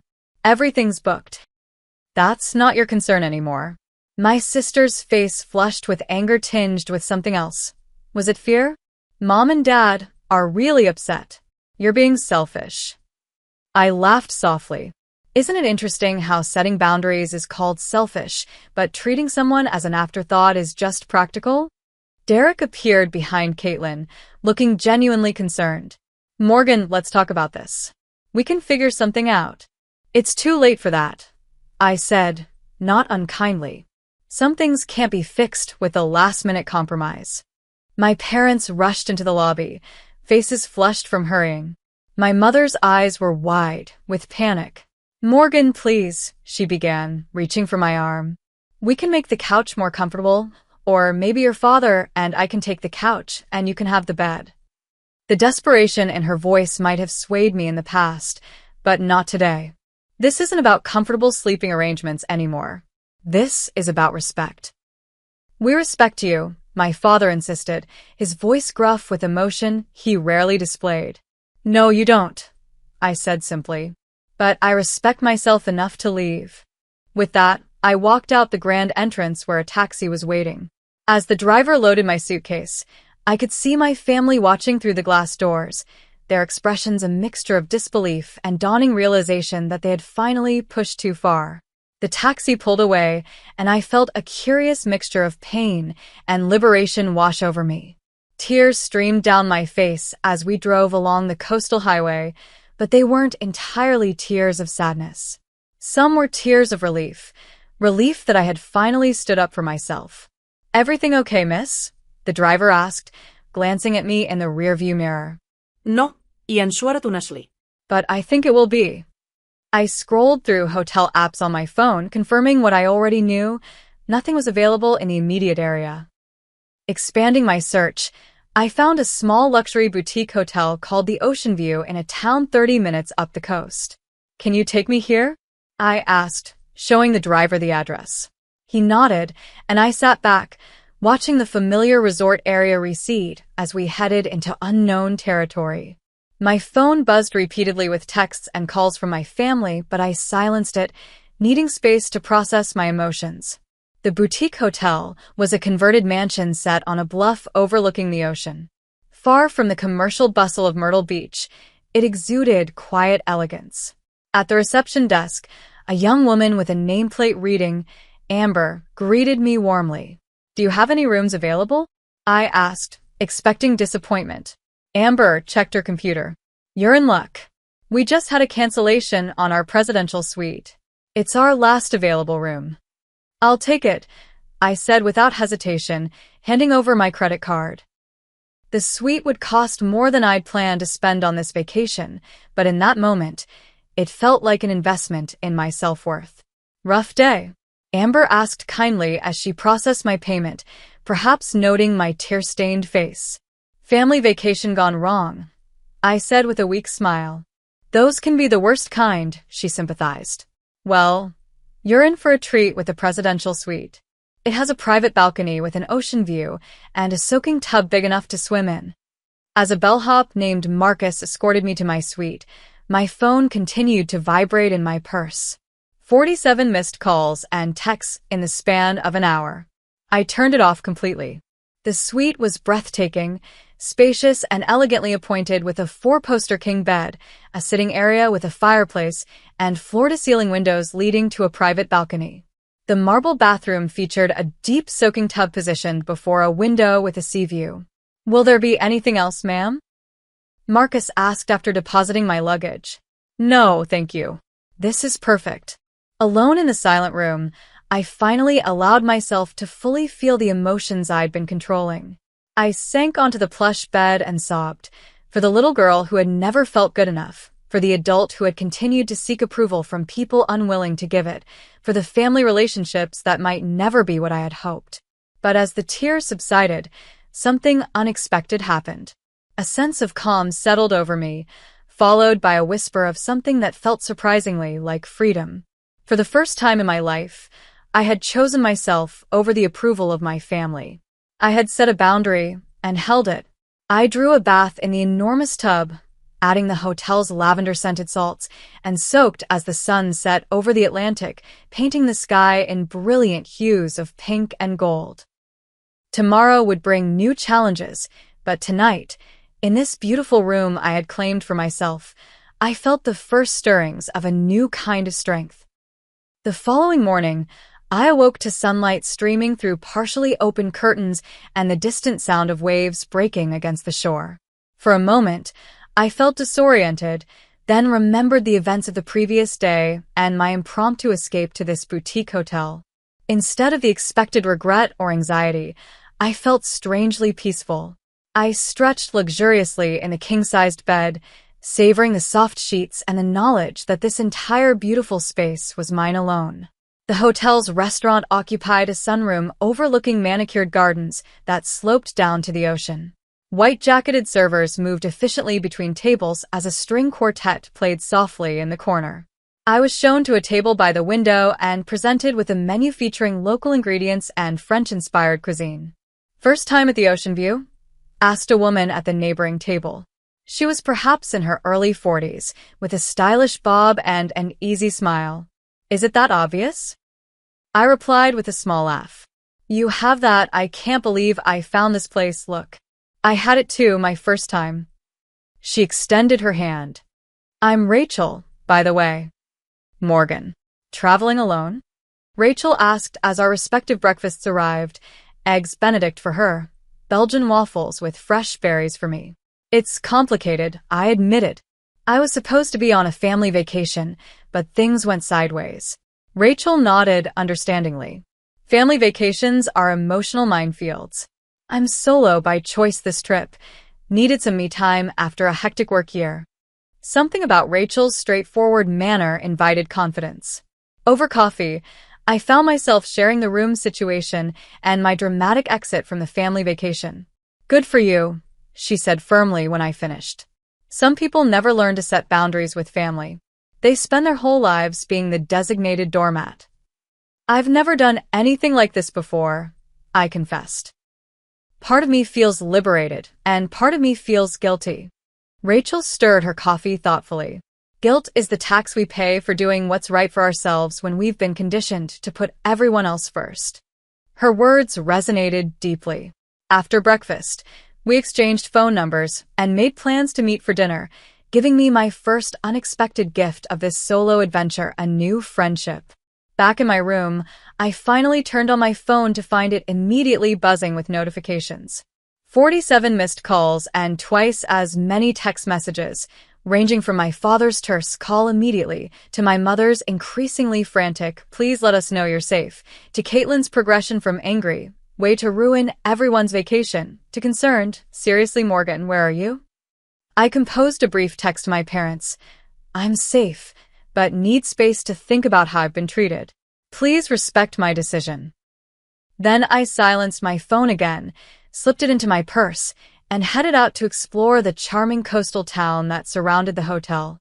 Unlike the commercial strips of Myrtle Beach, this town featured cobblestone streets lined with boutiques, art galleries, and cafes housed in restored Victorian buildings.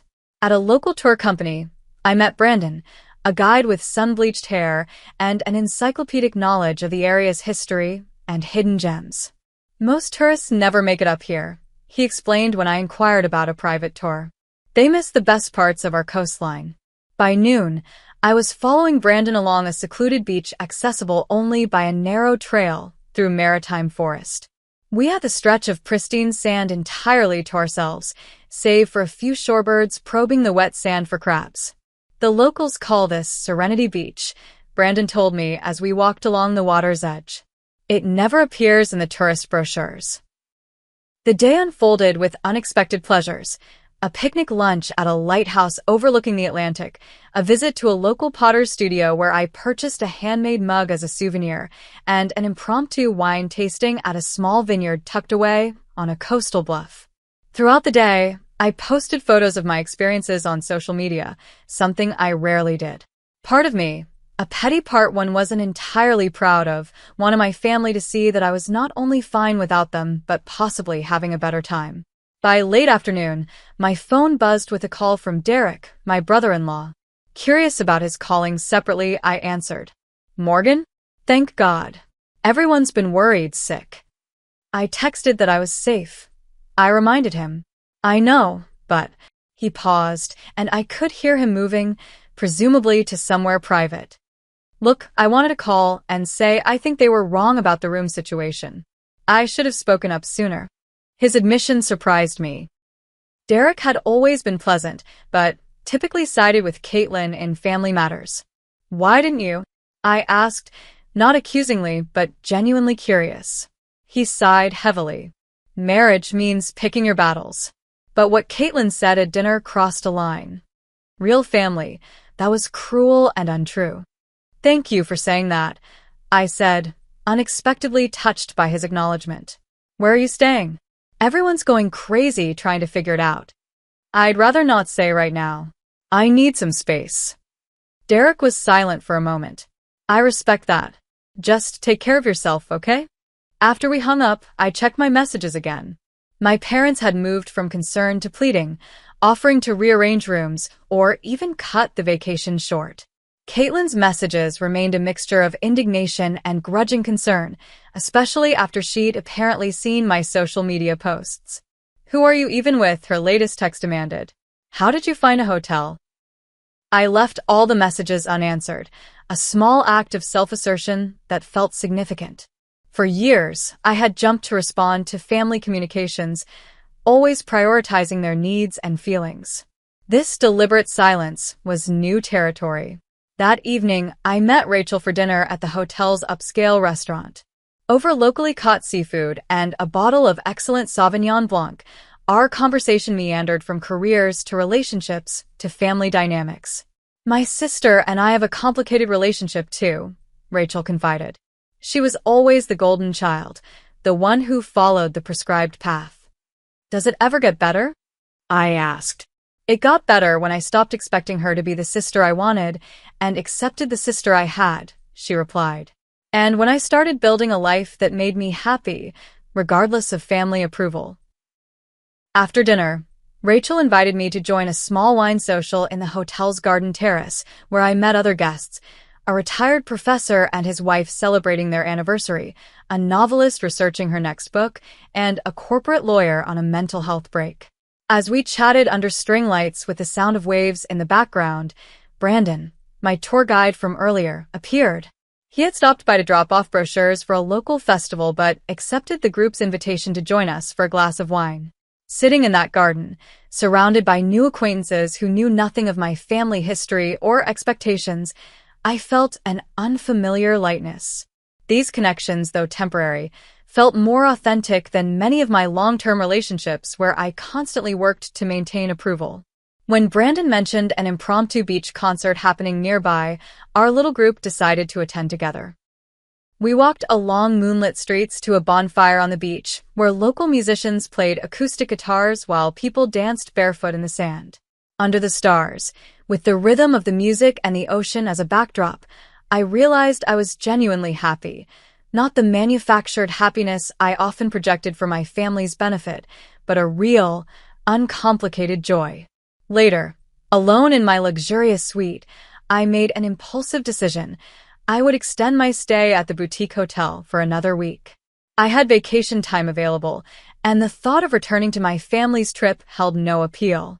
I booked a parasailing lesson for the following day and a scuba diving introduction for the day after, activities I'd always wanted to try, but had never prioritized. The cost was significant, but I had worked hard for my success and rarely indulged myself. This, I decided, was an investment in my well-being. As I fell asleep to the sound of waves, I thought about how quickly life could change. 24 hours earlier, I had been trying to make myself smaller to fit into the space my family allocated me. Now, I was expanding into my full self, unapologetically taking up space in the world. My phone buzzed one final time with a text from my mother. "Please come back. We can fix this." But for the first time, I wasn't sure I wanted it fixed, at least not in the way they meant, which would inevitably involve me compromising and everyone else continuing as before. Some breaks, I was learning, might be necessary for real healing to begin. 3 days into my solo vacation, I was returning from a morning kayaking excursion when Amber at the reception desk flagged me down. "Morgan, you have visitors in the lobby." My stomach tightened. "Visitors?" She nodded toward the elegant sitting area where I spotted my parents, Caitlin, Derek, and Lily huddled on antique sofas, looking distinctly out of place among the hotel's refined ambience. "They've been waiting about an hour," Amber whispered. "The little one's been through all the complimentary cookies." I thanked her and took a deep breath, steeling myself for the confrontation I'd known was inevitable but had hoped to delay. My mother spotted me first, jumping to her feet. "Morgan, thank goodness." "How did you find me?" I asked, remaining a few steps away from their group. "We called every hotel in a 50-mile radius," my father admitted. "Took us 3 days." "That seems like a lot of effort when you could have just respected my request for space," I observed. Caitlin scoffed. "You can't just disappear from a family vacation and expect everyone to be fine with it." I noticed their eyes taking in my surroundings, the marble floors, the crystal chandeliers, the attentive staff. Their expressions revealed a mixture of surprise and something that looked remarkably like jealousy. "How can you afford this place?" my mother asked, her tone suggesting I was being financially irresponsible. "I have a successful career, remember?" I replied evenly. "The one you never ask about." An uncomfortable silence fell over the group, broken only when Lily ran over to hug my legs. "Aunt Morgan, I missed you. Did you see any dolphins without us?" Her innocent affection momentarily softened the tension. "I did, sweetheart. A whole pot of them." My father cleared his throat. "Perhaps we could continue this conversation somewhere private?" Amber, sensing the situation, approached. "The garden room is available if you'd like a private space for your family discussion." 10 minutes later, we were seated in a sun-filled conservatory overlooking the hotel's immaculate gardens.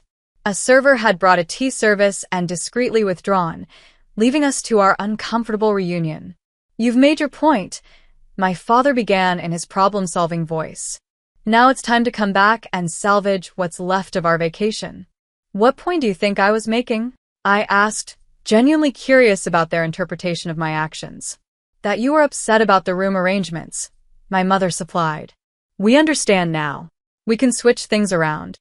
I shook my head slowly. "This isn't about rooms anymore. It's about a lifetime of feeling secondary in this family." "That's ridiculous," Caitlin interjected. "You've always been the independent one, the successful one.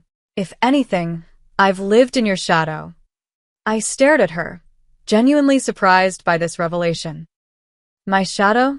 You're the one who's always been celebrated for following the traditional path Mom and Dad valued, while they constantly bragged about your fancy job and city life. Morgan's so accomplished. Morgan's so independent. Do you know what it's like raising a child while hearing about your sister's glamorous life?" Derek placed a restraining hand on Caitlin's arm while my parents looked uncomfortably between us, as if witnessing a tennis match they hadn't realized they were playing. "I think," Derek said carefully, "that there have been some serious misunderstandings on both sides. For the first time, I considered that my sister might have her own insecurities and resentments." The thought was both illuminating and disturbing, Have we been competing in a game neither of us had chosen to play? Regardless of past misunderstandings, my father said, the current situation is that we have 3 days left of our family vacation. We've come to bring you back. I'm not coming back, I said firmly. I've extended my stay here for another week. Their collective shock was almost comical. But what about our plans? My mother asked. The dolphin cruise? The farewell dinner? I've made new plans, I explained. I'm parasailing tomorrow and taking scuba lessons the day after. By yourself? Caitlin asked, as if this were the most pitiful thing imaginable. Sometimes by myself, sometimes with new friends I've made here. I gestured toward the window where Rachel could be seen reading a book by the garden fountain. You've made friends? My mother seemed genuinely perplexed by this concept. Yes, mother. I'm capable of forming connections without family introductions. Lily, bored with adult conversation, had wandered to the window. Can I go see the fountain? Derek stood. I'll take her. He gave me a meaningful look before leading Lily outside, as if creating space for the more difficult conversation to continue. With Lily gone, I addressed my family directly. I'm not coming back to a situation where I'm an afterthought. If we're going to have any relationship moving forward, things need to change. What things? My father asked, his tone suggesting he was humoring me rather than taking me seriously. For starters, acknowledging that my life choices are valid even if they're different from what you value.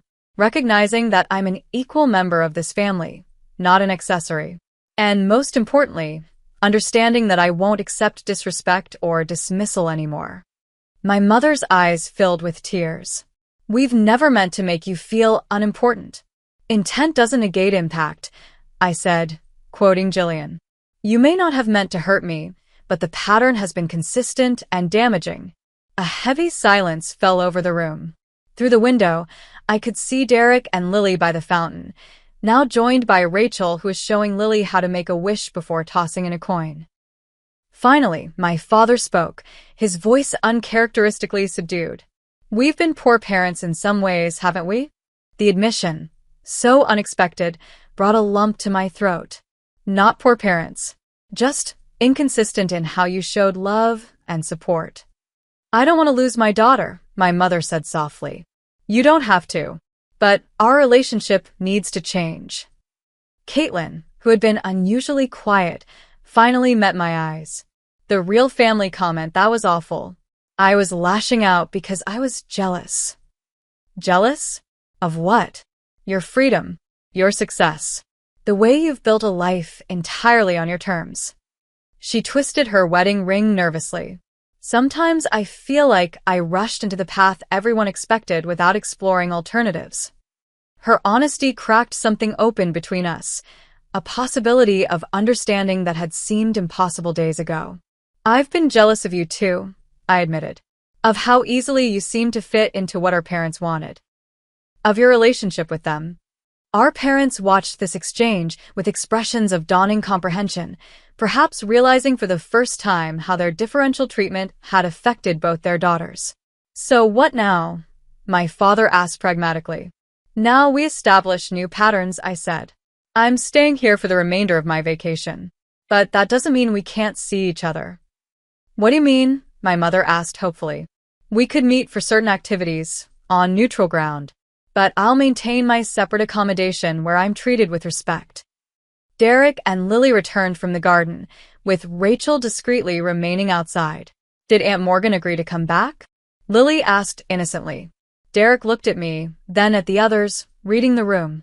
I think we're working out a new plan, sweetie. What kind of plan? I knelt to my niece's level. A plan where we all get to enjoy vacation in ways that make us happy. Sometimes together. Sometimes separately. Like when Mommy and Daddy go on date night, and I stay with Grandma? Exactly like that, I confirmed with a smile. Over the next hour, we negotiated terms that would have seemed impossible days earlier. I would join them for the dolphin cruise and a few meals, but maintain my separate hotel. We would communicate activity preferences respectfully, with everyone's desires given equal weight. Most importantly, we acknowledged that this was just the beginning of a longer process of rebuilding family dynamics. When my family finally left, With plans to meet for lunch the following day, Rachel approached from her discreet distance. Family reconciliation? She asked. More like a ceasefire with terms of engagement, I replied. But it's a start. Those are usually more sustainable than sweeping everything under the rug anyway, she observed wisely. That evening, Brandon stopped by the hotel with information about a local art festival. Our friendship had been developing naturally over the past few days, his knowledge of local culture complementing my appreciation for art and design. Family drama resolved? He asked as we walked along the hotel's private beach path. Getting there, I replied. They came to rescue me today. Brandon laughed. From what? Your fabulous suite and private beach access. From independence, apparently. It terrifies them. As sunset painted the sky in brilliant colors, Brandon's hand brushed against mine, not quite holding it, but making his interest clear. This potential romance was unexpected but not unwelcome, another benefit of my decision to prioritize my own happiness. Over the remaining days of vacation, I maintained my boundaries while cautiously rebuilding connections with my family. Lunch outings sometimes went well, sometimes devolved into old patterns that required gentle but firm correction. My father made unexpected efforts to ask about my work, while my mother struggled but tried to respect my autonomy. Caitlin and I had a breakthrough during a sister-only dinner where, after 2 glasses of wine, we both acknowledged the ways our parents had pitted us against each other, creating a competition neither of us had signed up for. I always thought you had it easier, she confessed. They were so proud of your independence. While I thought they valued you more for giving them what they wanted, I countered. Our laughter at this mutual misunderstanding felt like the first step toward a more authentic relationship. Even Derek showed a new side, pulling me aside during the dolphin cruise to say, "What you did took courage. It's changing how Caitlin and I communicate too." The family dynamics weren't magically fixed. There were still awkward moments and old habits resurfacing. But something fundamental had shifted. For the first time, I wasn't contorting myself to fit their expectations. I was participating on my own terms, and remarkably, they were adjusting. By the end of the week, when we said our goodbyes, they to return home, me to enjoy a few more days of my extended stay, the hugs felt different. Not perfect, but more genuine than they had been in years. This vacation didn't go as planned, my mother said as she embraced me. But maybe it went as needed. For once, we were in complete agreement. 6 months later, I sat in Jillian's office for our regular therapy session, watching autumn leaves dance past her window as I described the latest family dinner. My father actually asked follow-up questions about the Robertson campaign, I told her with lingering surprise. Not just one polite question, but genuine interest in the creative process. Jillian smiled. That's significant progress. Indeed, the changes in my family dynamic since that pivotal vacation had been subtle but meaningful. The transformation hadn't been instant or perfect. Real change never is, but the foundation had shifted in ways that continued to reveal themselves. My parents had begun making consistent efforts to treat my sister and me with equal consideration. When my mother planned her 70th birthday celebration, she consulted both of us about the venue and timing, something that would never have happened before. "And how are things with Caitlin?" Jillian asked. "Improving," I said cautiously. "We're talking more honestly than we ever have. Last week she admitted she's considering going back to school for her master's degree, something she's apparently wanted for years but never pursued because she thought it would disrupt her perfect family image. Our relationship remained a work in progress, with occasional backsliding into old patterns, but the foundation of competition had been replaced with cautious solidarity. We had even established a monthly sisters-only video chat, creating space for our relationship to develop independently from our parents' influence. The most profound changes, however, had occurred within me. Standing up for myself at the beach resort had created a template for self-respect that rippled through all areas of my life. At work, I had finally raised my rates to reflect my experience and expertise, something I'd hesitated to do for fear of clients' disapproval. To my surprise, not a single client had balked at the increase. My business was thriving, with a waiting list for new projects and the financial freedom to be selective about the work I accepted. Perhaps most unexpectedly, my casual vacation friendship with Brandon had evolved into something deeper. Despite the geographic distance, he in South Carolina, me in New York, we had maintained connection through regular visits and daily communication. His steady presence and natural respect for boundaries were refreshing after previous relationships where I'd compromised too much of myself. The holiday gathering is coming up, I mentioned to Jillian. The first since the beach incident. And how do you feel about that? Cautiously optimistic, I replied. We've established new traditions. Everyone stays at a hotel instead of cramming into someone's house, and we have a detailed schedule with both group activities and personal time built in. This practical arrangement reflected a deeper philosophical shift in our family, an acknowledgement that togetherness didn't require sacrificing individual needs, and that healthy boundaries enhanced rather than threatened relationships. The journey hadn't been smooth. There had been difficult conversations, moments of regression, and the occasional text or comment that triggered old insecurities. My parents sometimes slipped into established patterns, and Caitlin occasionally tested boundaries with passive-aggressive remarks. The difference was that I no longer accepted such behavior silently. I had learned to respond with calm assertion. That comment feels dismissive. Can you rephrase it? Or, I'm not comfortable with that arrangement. Let's find another solution. Sometimes these redirections were met with resistance, but increasingly, they were acknowledged with respect, a new language we were all gradually learning to speak. Self-care had become non-negotiable in my life. I maintained regular therapy sessions, protected my creative time from unnecessary interruptions, and scheduled periodic solo retreats to reconnect with myself. These practices weren't selfish indulgences, but essential maintenance for my mental health and relationship quality. What would you say is the most important lesson from this journey? Jillian asked as our session neared its end. I considered the question carefully. That respect can't be begged for. It must be demanded through consistent boundaries. And that walking away, even temporarily, can sometimes be the healthiest choice. This wisdom had transformed not just my family relationships, but my friendships, romantic connections, and professional interactions.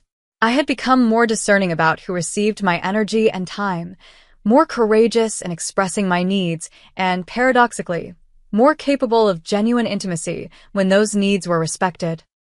The following week, my parents called with details about the summer family vacation they were planning, a full year after the fateful beach trip.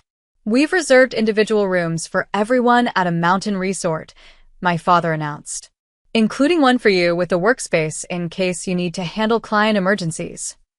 This thoughtful consideration of my professional needs, something that would have been unimaginable a year ago, brought unexpected tears to my eyes.